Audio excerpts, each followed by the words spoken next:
નમસ્કાર અમારા વહાલા દર્શક મિત્રો, નિવૃત્ત કર્મચારી મિત્રો, પેન્શનર મિત્રો, સ્વાગત છે આપ સૌનું આપણી આ યુટ્યુબ ચેનલ ભાવેશ મકવાણા ન્યૂઝમાં। તો પેન્શનર મિત્રો, આજના વિડીયોની અંદર આપણે વાત કરવાના છીએ પેન્શનરો માટે જાણવા જોગ માહિતીની। તો દરેક પેન્શનરોએ 1 મે 2026થી બેંકમાં નિયમિત પેન્શન મેળવવા માટે આ 3 નવા નિયમનું પાલન બનશે જરૂરી। તો પેન્શનર મિત્રો, કયા 3 નિયમ છે જેનું પાલન જરૂરી બનવાનું છે, જેની આજના વિડીયોની અંદર આપણે ચર્ચા કરવાના છીએ। તો આજનો વિડીયો તમે ખાસ કરીને અંત સુધી જોઈ લેજો। તો શરૂ કરીએ આજનો આ વિડીયો। તો 8મા પગાર પંચની જાહેરાતમાં અસામાન્ય વિલંબ થયો છે। તો સામાન્ય રીતે માર્ચમાં જે જાહેરાત કરવામાં આવી છે તે હજુ સુધી જાહેર કરવામાં આવી નથી। પેન્શનર મિત્રો, વિગતવાર વાત કરીએ તો કેન્દ્ર સરકારના કર્મચારીઓ અને પેન્શનરો મોંઘવારી ભથ્થા એટલે કે ડીએ અને મોંઘવારી રાહત એટલે કે ડીઆરની જાહેરાતની આતુરતાથી રાહ જોઈ રહ્યા છે। તો સામાન્ય રીતે આ જાહેરાત માર્ચમાં મુખ્ય તહેવાર હોળી પહેલા કરવામાં આવે છે, પરંતુ આ વખતે પરિસ્થિતિ એવી નહોતી, કારણ કે હજુ સુધી આ જાહેરાત કરવામાં આવી નથી મિત્રો। તો ખાસ કરીને જે જાન્યુઆરી 2026નો ડીએ વધારો છે તે માર્ચ મહિનામાં હોળીની આસપાસ જાહેર કરવામાં આવતો હોય છે, તો હજી સુધી જાહેર કરવામાં આવ્યો નથી। તો તેના મુખ્ય કારણોની પણ આજે તપાસ કરવાના છીએ। તો આજનો વિડીયો તમે ખાસ કરીને અંત સુધી જોઈ લેજો। તો જ્યારે પણ સૂચિત કરવામાં આવશે ત્યારે સુધારેલ ડીએ 1 જાન્યુઆરી 2026થી અમલમાં આવશે। તો આ નિર્ણય 1 કરોડથી વધુ લાભાર્થીઓને અસર કરશે, તો જેમાં વિલંબ માટે બાકી રકમ ચૂકવવાની રહેશે। તો વિલંબ વચ્ચે ચાલો વિલંબના મૂળ કારણો પર એક નજર કરીએ મિત્રો। તો 8મા પગાર પંચમાં સંક્રમણ। 8મા પગાર પંચ હવે અમલમાં હોવાથી નવા પગાર માળખા સાથે ડીએ ગોઠવણો કરવામાં આવી રહી છે, તો જેમાં વધારાના વહીવટી તપાસ, માન્યતા અને વિશ્લેષણની જરૂર પડે છે। તો સૌથી પહેલા વાત કરીએ તો કેબિનેટની મંજૂરી પ્રક્રિયા। તો નાણાં મંત્રાલય દ્વારા સમીક્ષા અને અંતિમ કેબિનેટ મંજૂરી સહિત અનેક મંજૂરીઓ જરૂરી છે। તો 2%ની પણ ચકાસણી, વિશ્લેષણ અને મંજૂરી પછી જ આપવામાં આવે છે મિત્રો। તો ખાસ કરીને ડીએ વધારો કરવા માટે સૌથી પહેલા કેબિનેટની મંજૂરીની જરૂર પડતી હોય છે।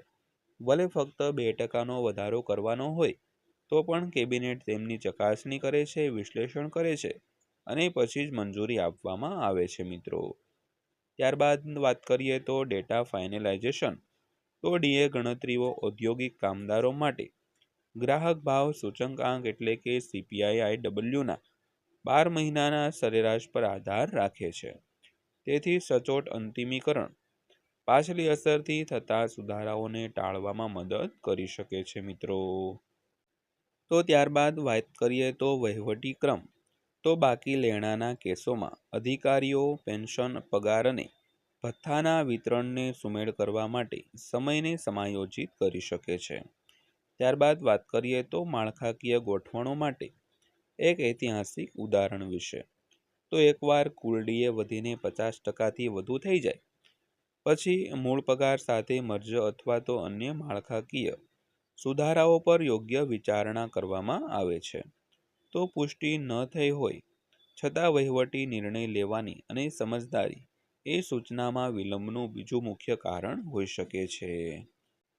તો ત્યારબાદ વાત કરીએ તો શું પગાર માળખામાં મોટા ફેરફારની અપેક્ષા રાખી શકાય? તો નિષ્ણાંતો કહે છે કે વિલંબ ફક્ત વહીવટી ન હોઈ શકે। ડીએ પહેલેથી જ 50%થી ઉપર છે અને 8મું પગાર પંચ અમલમાં આવે છે। તેથી વન બેંકના સ્થાપક વિભોર ગોયલે સૂચવ્યું છે કે વિલંબિત જાહેરાત અનિર્ણયતાના બદલે માળખાકીય અંકગણિત સૂચવે છે। તો ઇતિહાસ સૂચનાત્મક છે। તો એપ્રિલ 2004માં જ્યારે ડીએ 50% વટાવી ગયો ત્યારે સરકારે છઠ્ઠા પગાર પંચ પહેલા તેને મૂળ પગારમાં મર્જ કરી દીધું હતું, કારણ કે ફિટમેન્ટ ફેક્ટર ગમે તે આધાર પર મળે છે તેના પર સંયોજક કરે છે અને તેવું પણ સમજાવે છે મિત્રો। ત્યારબાદ અંતમાં જોઈએ તો કર્મચારીઓએ શું અપેક્ષા રાખવી જોઈએ। તો મોટાભાગના સંકેતો સૂચવે છે કે મોટાભાગના સંકેતો એ પણ સૂચવે છે કે એપ્રિલમાં 2% ડીએ વધારાની જાહેરાત નિકટવર્તી છે. તો જ્યારે કેટલાક અહેવાલોમાં લાંબા વિલંબનો સંકેત અપાવવા માટે ત્યારે વર્તમાન અપેક્ષાઓ એવી છે કે નિર્ણય ટૂંક સમયમાં લેવામાં આવશે. તો જો તેમાં વિલંબ થાય તો કર્મચારીઓને આર્થિક નુકસાન થશે નહીં, કારણ કે જાન્યુઆરી 2026થી બાકી રકમ ચૂકવવામાં આવશે. જો કે મોટો પ્રશ્ન એ રહે છે, મોટા પ્રશ્નની વાત કરીએ તો સરકાર 8મા પગાર પંચ પહેલા વ્યાપક પગાર પુનઃનિર્માણની તૈયારી કરી રહી છે, જે નિયમિત ડીએ દંડ કરતાં વધુ નોંધપાત્ર અસર છે તે કરી શકે છે. તો મિત્રો આ હતી આજની માહિતી પસંદ આવી હોય, વિડીયો સારો લાગ્યો હોય તો વિડીયોને લાઈક કરજો અને આવા જ વિડીયો જોવા માટે આપણી આ ચેનલ સબસ્ક્રાઈબ કરી લેજો. તો ફરીવાર પાછા મળીશું એક નવા વિડીયો સાથે, નવી માહિતી સાથે. ત્યાં સુધી સૌને જય હિન્દ, વંદે માતરમ.